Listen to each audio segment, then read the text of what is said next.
Let's spend some time now talking about breastfeeding your baby. The benefits of breastfeeding are sort of unimaginable. They are almost magical in nature. Breastfeeding is absolutely wonderful for your baby. Babies that are breastfed have less infections, so they're gonna have less trips to the pediatrician for things like ear infections. They have fewer allergies. They have higher IQs. There is an enormous level of bonding that happens between mom and baby during breastfeeding. Babies that are breastfed also have less rates of obesity, less rates of diabetes as children. Really, the list kind of goes on and on. Something really cool with breastfeeding that we've recently discovered is that when baby is exposed to some type of a germ, say they are playing with their older brother who has a cold and the baby touches that cold virus, they then put their hands in their mouth, baby's now been exposed. When you latch baby onto your breast, baby actually sends those little cold viruses into your breast.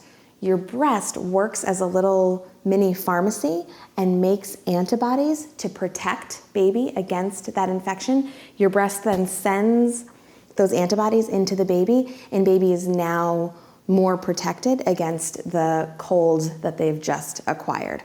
So it's pretty amazing. There are some awesome benefits for mom as well. Moms that breastfeed have reduced rates of uterine cancer, ovarian cancer, breast cancer. Moms have lower rates of postpartum depression when they breastfeed, and they have sometimes a faster healing process because when you breastfeed, your uterus actually contracts, so it helps minimize your bleeding and may lead to your uterus returning to its pre-pregnancy size a little bit faster than if you don't breastfeed.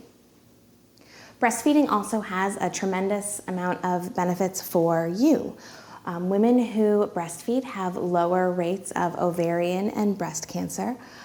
They also have lower rates of postpartum depression, and breastfeeding can help to have a slightly faster recovery period because when you breastfeed, your uterus contracts, so it can help to decrease the amount of bleeding that you have and to have your uterus return to its pre-pregnancy size faster than if you don't breastfeed.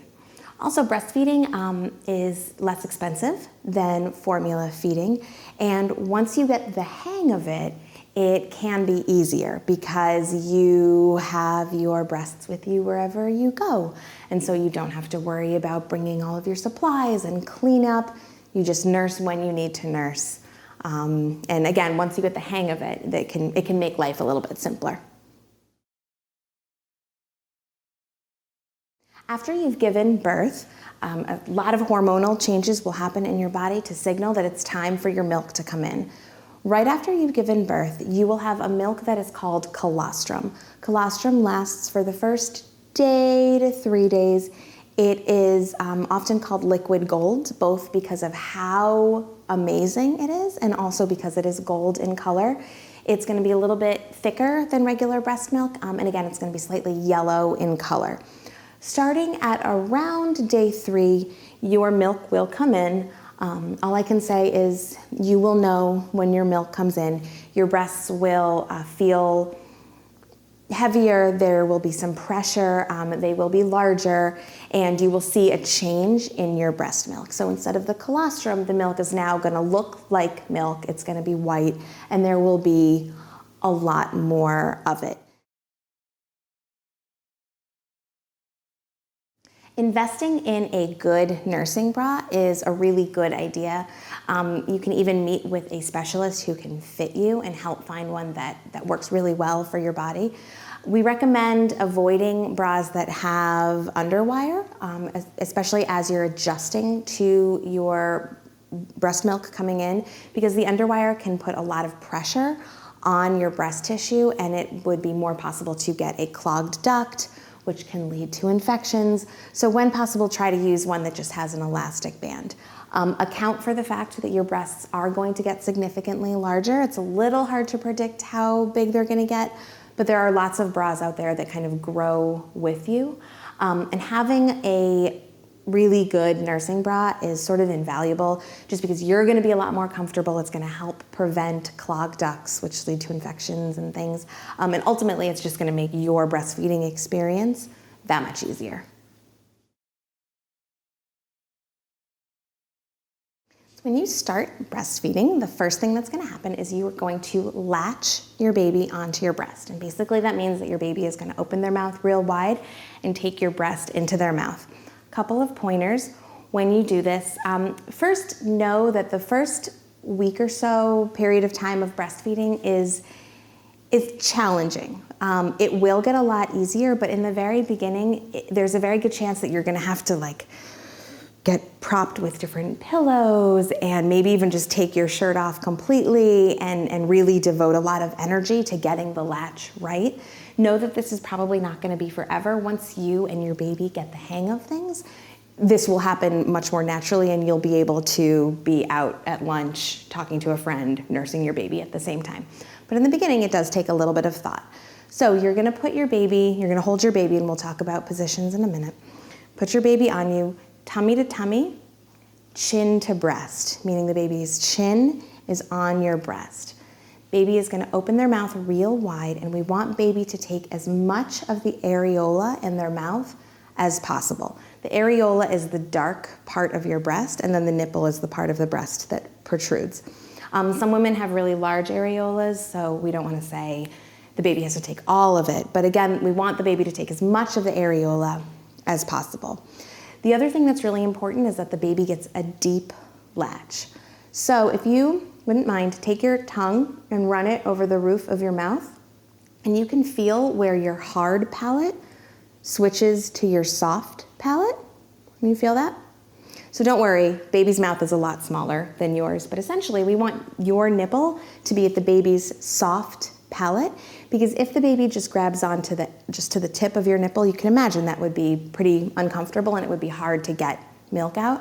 So we want to help baby get a really nice deep latch, and part of the way we do that is by encouraging baby to take as much of the areola as possible. If the baby latches and it does hurt, you can, instead of just sort of pulling your breast out of the baby's mouth, this can be painful for you, you can insert your pinky finger in between, into the corner of the baby's mouth, in between the breast, and kind of break the seal, and then you can reposition the baby and try again. There are many different positions that you can breastfeed your baby in. Know that some of them are going to feel really good and some of them are going to feel a lot more awkward, and that's totally okay. I would say give them all a try and pick the one or the few that feel best to you. Don't feel like you have to do all of these. So the first type of breastfeeding is called laid back breastfeeding, where you are leaning back in a chair. We put baby on your abdomen, so you're belly to belly, and the baby finds your breast that way. This is really nice because, first of all, it's very comfortable for you.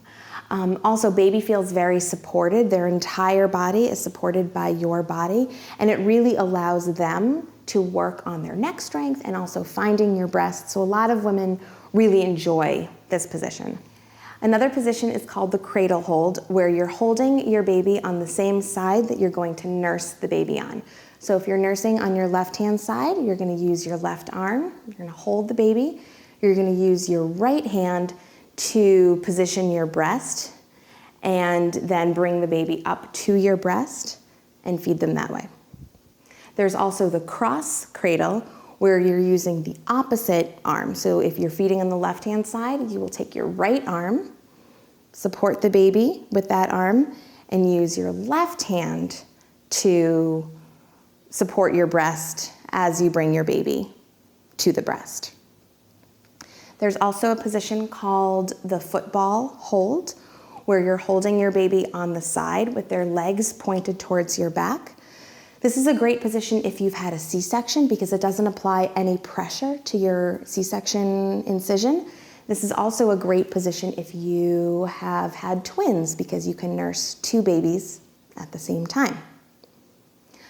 The last position we'll talk about is side lying. Side lying is when you are lying on your side, baby is lying next to you, and nursing that way. Now, side lying is a wonderful position. It's very comfortable. It's you'll bond a lot with your baby. It's a really sort of loving, wonderful position. Just a word of caution, you're going to be tired, and side lying position feels really good. And so there's a good chance that you could fall asleep when you're in this position. Just have that in the back of your mind. Sleeping with your baby is a controversial topic. The American Academy of Pediatrics does not recommend any form of bed sharing. Just have in the back of your mind that it is possible that you will fall asleep in this position. So take extra precautions to either not fall asleep or make sure that the environment that you're in is safe should you accidentally fall asleep, so that nothing dangerous happens to your baby.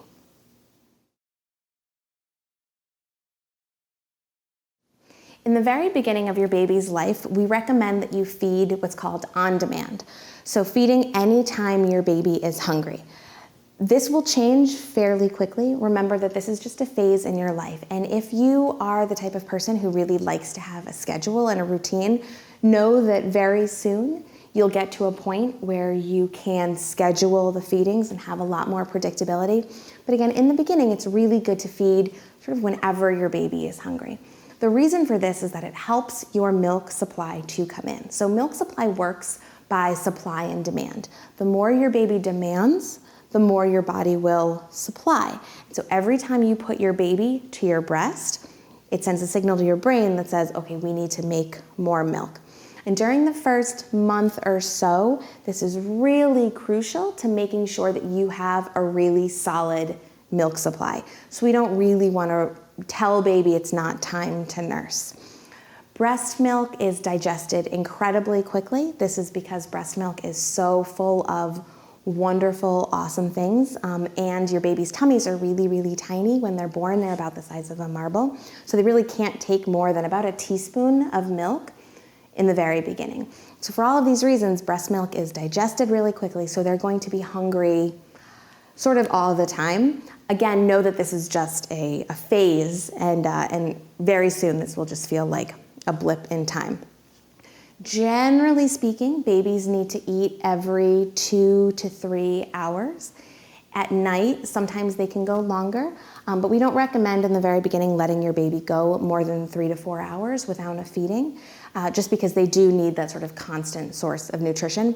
You'll be working very closely with your baby's pediatrician, and they'll be able to guide you depending on your baby's specific needs. Also, just to brace you for a phenomenon called cluster feeding.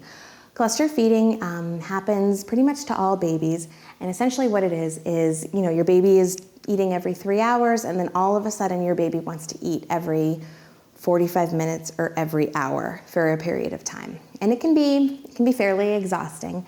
The reason that cluster feeding happens is often because baby has hit is about to hit a milestone.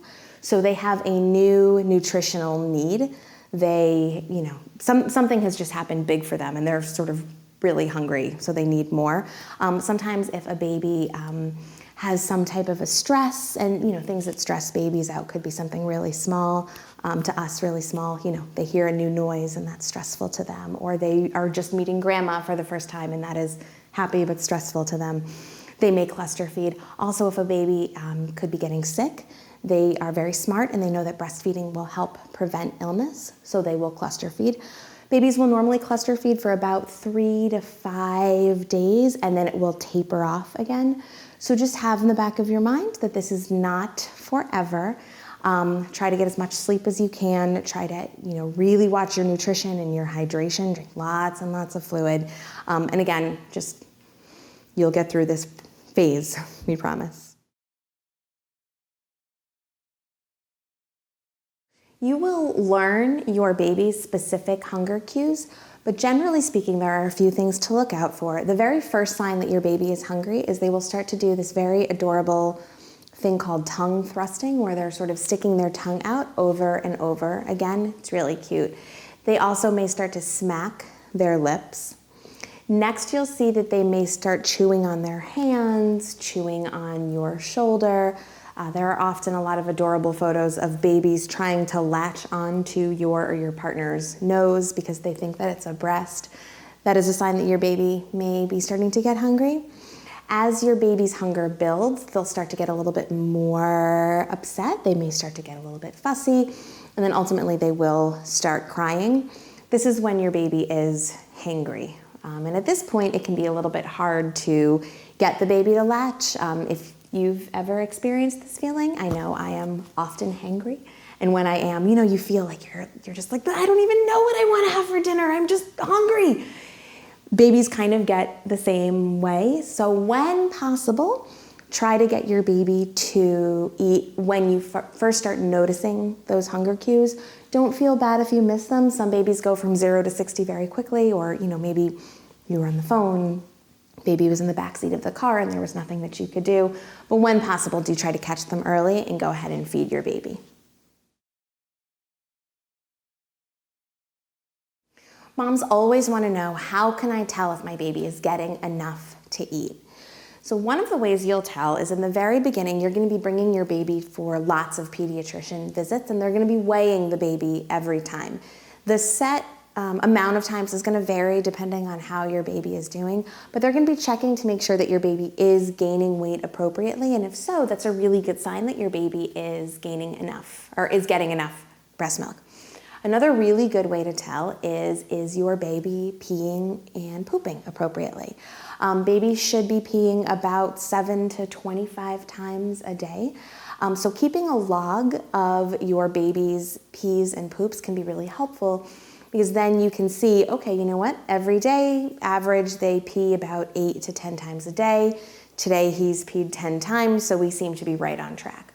But if all of a sudden your baby, who normally pees 8 to 10 times a day, pees 4 times a day, that could be an indication that something is up and they're not getting enough milk.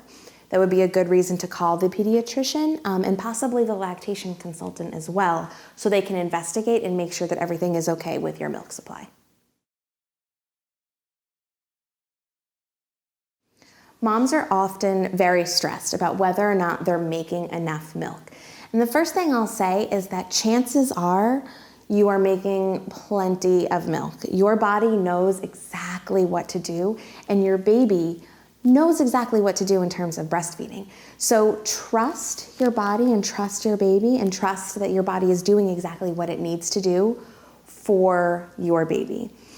If you are concerned about your milk supply, it's never a bad idea to call a lactation consultant. Many insurances cover the cost of a lactation consultant, and they can come in and they can help put your mind at ease. If you are trying to increase your milk supply, the number one thing that you can do is feed your baby more often. Breast milk is produced by a phenomenon called supply and demand. So the more that your baby demands breast milk, the more breast milk your body will supply. So every time your baby latches to your breast, it sends a signal to your brain that says, we need to make more milk. And so if you're concerned that you're not making enough milk, try latching your baby more frequently to send that signal up to your brain. Ultimately, especially in the first 4 weeks, if you're feeding on demand, meaning that you're feeding your baby every time that they're hungry, you probably don't have to worry about your supply much more than that. Again, there's never anything wrong with reaching out to your doctor, your midwife, a lactation consultant, the pediatrician, just to confirm if you're nervous about it and it's causing you stress and talking to someone would make you feel better, by all means, go ahead and do it. Other than that, you want to make sure that you're eating really well. So you're adding about 500 calories a day to your pre-pregnancy diet. You're eating foods with lots of protein, with good, healthy carbohydrates. You're drinking plenty of fluid. There are some people out there who will say you need to drink about 12 glasses of water a day when you're breastfeeding. More recently, we're starting to say, don't even necessarily worry about the number. Just drink to the point where you're not thirsty. You will probably find when you're breastfeeding that you will get very, very, very thirsty. So always having a big cup of ice water by your side will serve you well. So those are some tricks that you can do to help get your supply increased. Feeding on demand, taking really good care of yourself. try not to stress. I know that advice is difficult, especially when you're feeling stressed, but having high levels of stress can, they think, maybe affect your milk supply. So try to relax and again, just sort of trust the process as much as possible. And again, seek help if you feel like you do have an issue. Does breastfeeding hurt? People will always want to know. Breastfeeding should not hurt. If breastfeeding hurts, it could be an indication that something is wrong. I will say, in the beginning, breastfeeding can be a little bit uncomfortable. Your milk is coming in, your breasts feel very full, your nipples are adjusting to the new sensation of having someone on them every 2 to 3 hours. So there can be an adjustment period where it does feel a little uncomfortable. If it hurts, though, give a lactation consultant a call. If you are experiencing some moderate or mild nipple discomfort, a few things that you can do. First of all, exposing your nipples to air. Oxygen is very healing and very therapeutic, so just take your shirt off and expose your breasts to air. That can really help. Your breast milk is really amazing in terms of healing, so you can express a little bit of breast milk and then rub it into your nipple, and that can really help to heal them. You can buy some type of a nipple ointment that you put on after the baby has finished eating, and that can help to soothe nipples that are uncomfortable. Something else that you may experience that is fairly uncomfortable is called engorgement. Engorgement happens when your breasts fill up with milk and the milk is kind of hanging out. You will feel sort of a pressure. It doesn't really hurt, but it doesn't feel uncomfortable. It's kind of a hard sensation to describe, but once you feel it, you'll sort of always be able to remember what it feels like. If you're engorged, chances are it's because you need to nurse your baby. Your body will very quickly adjust to a schedule where it knows how often it needs to produce breast milk, and your breasts will sort of fill up with milk. So if you're engorged, go ahead and nurse your baby. That's going to be the best thing you can do to alleviate that pain. Sometimes if you're really engorged, you may need to express a little bit of milk just to help make your breast a little bit softer before you try to latch your baby on. You can also try putting warm compresses on them if they're feeling really hard and full, or taking a warm shower. You can pump, but again, ultimately, the best thing to do for an engorged breast is to nurse your baby. Let's spend some time now talking about some of the problems that may come up when you're breastfeeding. Now, I want to take a moment to say that this may not be your experience at all. You may not experience any of the problems that we're about to talk about, but I just want to plant the seed to let you know that if you do come across a challenge, it doesn't mean that your entire breastfeeding experience is going to be like this. And know that with the help of a doctor or a lactation consultant, many of these problems are very easily overcome, and you can go on to have a very lovely, long breastfeeding relationship with your baby if you want to. So one of the most common problems that we see are problems with the latch. Again, the latch is the time when the baby is going to be opening their mouth and taking the breast into their mouth. Oftentimes this problem comes from simply because the baby is not opening their mouth wide enough, or maybe they're not getting a deep enough latch. If you're concerned that this is happening, call a lactation consultant. They can come in, check things out, and let you know if everything's okay. Sometimes latch problems can happen because of something called a tongue tie or a lip tie. About 1 in 7 babies has either a tongue tie or a lip tie, which basically means that for a tongue tie, their tongue is a little bit too tight, or maybe this part of their lip is a little bit too tight, so they have a hard time opening their mouth and positioning it quickly or properly around the breast. Lactation consultants and pediatricians will help you diagnose this if you think it's an issue. And it's often easily resolved by a same-day procedure, and then baby can go on to breastfeed very successfully. Engorgement can happen. Engorgement happens when your breasts become really full of milk, and sometimes they can be kind of hard and a little bit painful or tender. The best thing to do to alleviate engorgement is just to nurse your baby. You can go in a warm shower, put some warm compresses on, but again, ultimately nursing your baby is going to help relieve the engorgement. Some women experience something called a clogged duct. In your breast, there are sort of roads that lead from where the milk is produced in the back to the front. These are called ducts. Again, you can think of them as tunnels or roads, and sometimes one of them can become clogged. This can be quite painful. You may feel like your breast is hard in one area, a little bit swollen. You may even feel a little lump.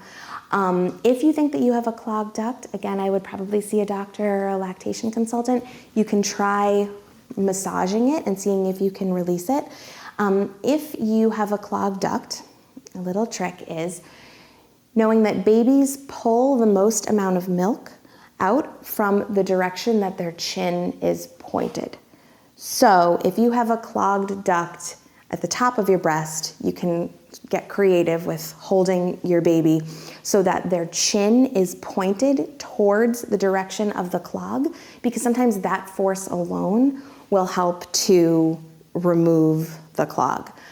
If you're someone that's prone to getting clogs, you can try alternating the position of your baby throughout the day as you feed them, because again, remember that they're the most efficient from the direction that their chin is pointing. So if you make a point of having them nurse with their chin pointed in lots of different directions, it may help to alleviate some of those clogged ducts. Sometimes clogged ducts can lead to an infection called mastitis. Mastitis happens when we have what's called a stasis of milk, meaning that milk is not moving in a certain part of the breast, and introduction of bacteria. Mastitis doesn't happen to everyone. Some people are a little more prone to it for whatever reason. You may get it once during your breastfeeding career. You may never get it. When you have mastitis, usually it's on one breast. It will feel kind of like a clogged duct. It may feel hard. You may even have a little lump. You may see some redness. It will probably hurt. The biggest thing to look out for is a fever, because mastitis is an infection, so a lot of women feel like they have the flu. So you may have a fever, you may feel run down, you may have headaches, chills, anything like that. If you think you may have mastitis, that is definitely worth a 2 a.m. phone call to your midwife or your obstetrician. And very often they can actually diagnose it over the phone based on your symptoms. That is the thing that you want to get treated right away. They will guide you through that treatment process depending exactly how they diagnose it. But again, know that period of time is really rough, but chances are you will go on to have a very happy, normal breastfeeding relationship. So another problem that you may come across when you're breastfeeding are sort of the social problems of breastfeeding. Unfortunately, there are still people out there who may give you a hard time about breastfeeding. Whether it's comments like, "Oh, he's how old and you're still breastfeeding him?" Or, "Aren't you going to breastfeed your baby?" Or you're out in public trying to nurse your baby and someone's giving you the look. Just know, first of all, that chances are, depending on where you live, the law is on your side. Most states have laws that protect women who are breastfeeding out in public. So certainly you can investigate this in your area. And also, part of becoming a mom is learning to tune out some of the noise. So trusting yourself and trusting that whatever your breastfeeding decision is, trusting that you're making the right decision for your baby, both in general and in that moment, will carry you far. But we're with you should anyone give you a hard time. One of the most awesome tools a mom can have at her disposal is a breast pump. There are a number of different types of breast pumps on the market, and you can choose the one that you feel like is going to work best for you. Many insurance companies are actually covering the cost of a breast pump rental, which is awesome. Ultimately, you have to think about how and why you're going to use your breast pump. Are you using it because you're going back to work and you want to both create a stockpile of milk in your freezer and continue to produce milk while you're at work? Or do you want a breast pump just so that occasionally you can leave the house without your baby, which is fine, by the way. You have to figure out how exactly you want to use the breast pump, and then how often you pump, the type of pump you choose, all of these things will sort of fall into place.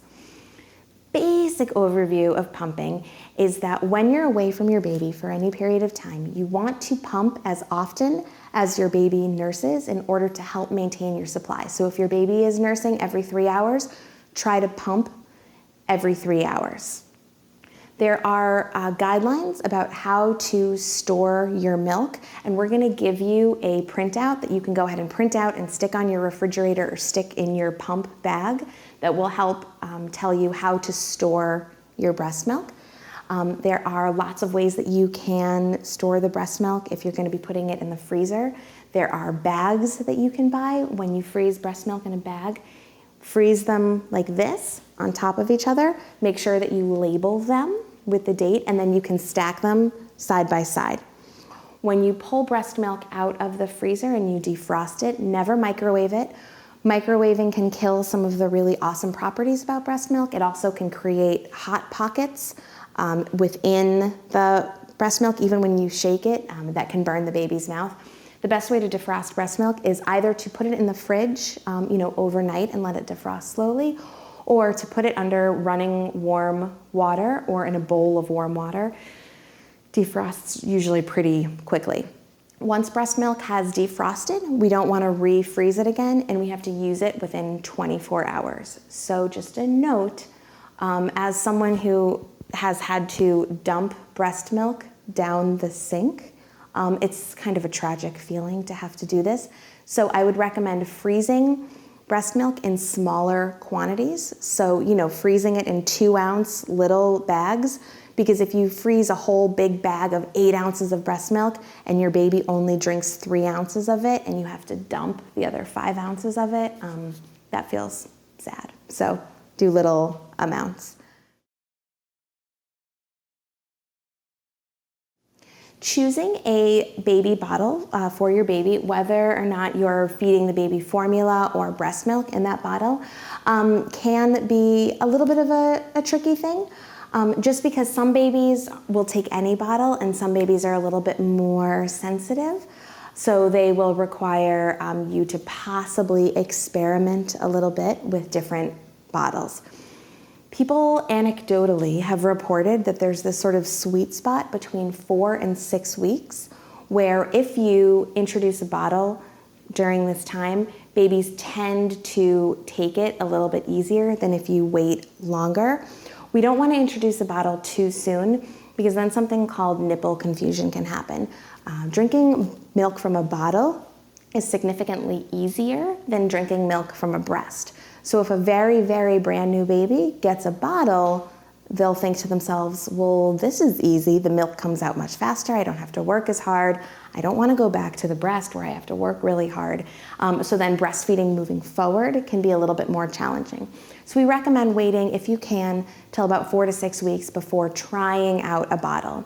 And that's if you want to. Some people have no need or desire to introduce bottles into their babies' lives, and that's completely fine too. This is more a guide for women who know that they would like to introduce a bottle to their baby.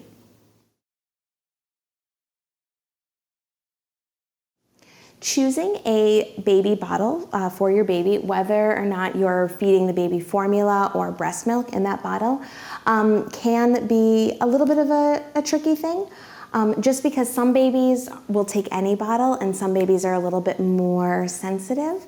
So they will require you to possibly experiment a little bit with different bottles.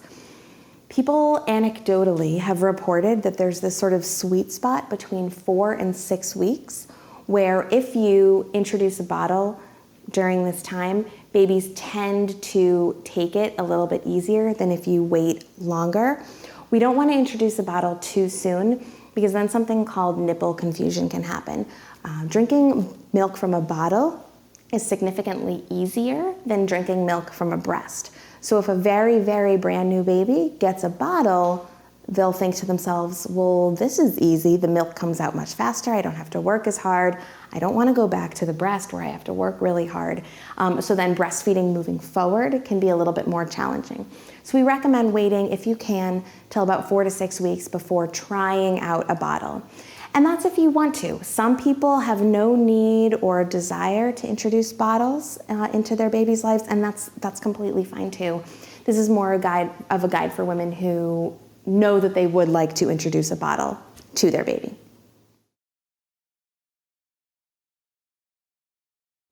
The decision about whether or not to breastfeed your baby, formula feed your baby, or a combination is a really personal one. And this really falls into one of those categories of trusting your intuition and ultimately going with the thing that